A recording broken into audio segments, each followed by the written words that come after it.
So here we have an example of a shorted transmission line. So we have a lossless transmission line that is terminated in a short circuit, which means that the load is 0. Lossless tells us that the line impedance is some real value, Z0. The question is, how long should this line be? This is Z is equal to 0, and this will be Z is equal to minus L, or D is equal to L. How long should the line be so that the impedance at this end is infinite, so that it appears as an open circuit at the input?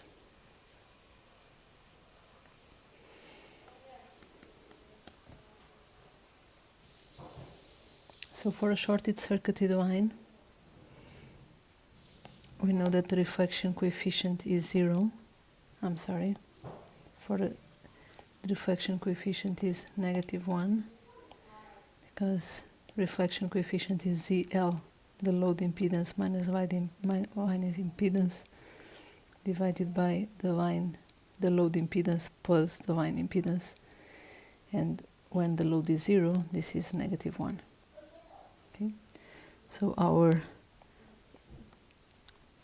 voltage phasor on the line,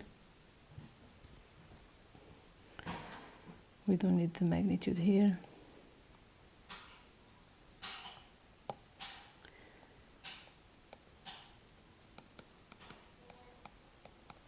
The voltage is E minus EJBZ, because the reflection coefficient is -1. So in general,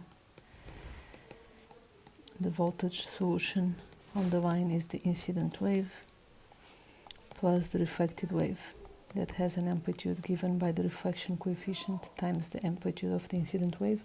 In this case, that gamma is just -1. And the current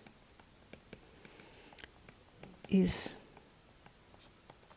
similarly the incident wave, but the reflected wave for current is out of phase by pi. So what we see from here is that the impedance as a function of position is Z0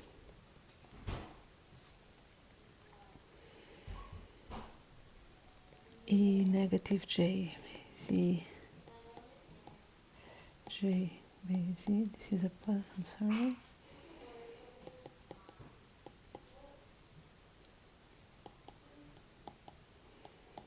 And now if we use the Euler's identity,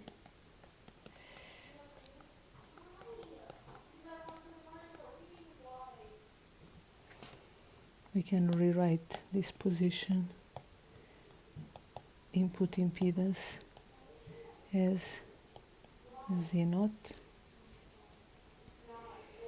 cosine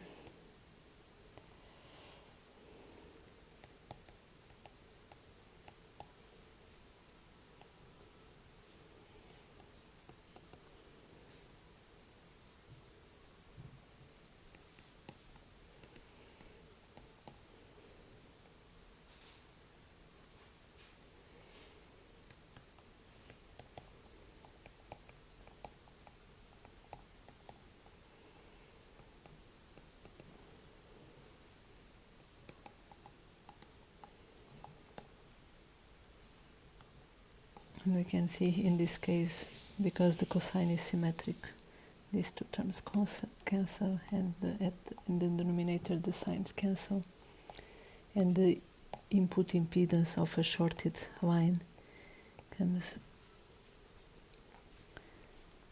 -2J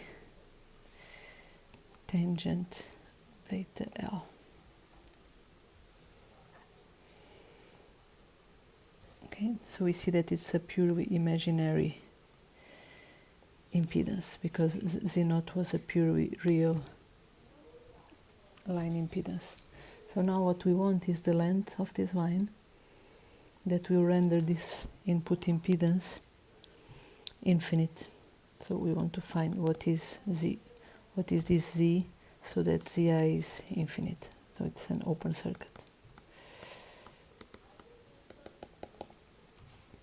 And the tangent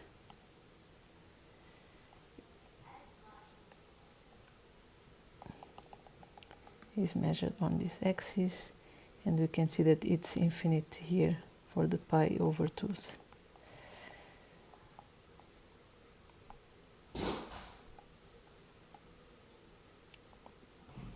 So the tangent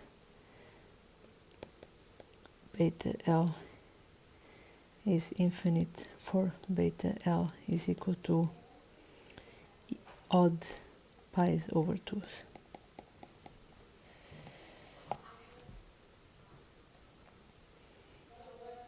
Okay, since beta is 2 pi over lambda,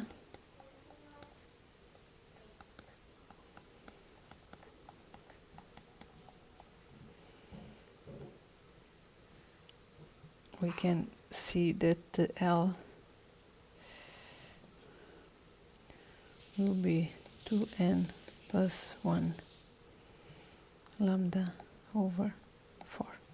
Okay, we can simplify this as lambda over 4 plus n lambda over 2. So this gives us the quarter wavelength multiples of the line. So what we see here is that if we design a short-circuited line, if we build a short-circuited line with length equal to quarter wavelengths, with the odd quarter wavelengths, the impedance here at the entrance is infinite, and therefore appears as an open circuit.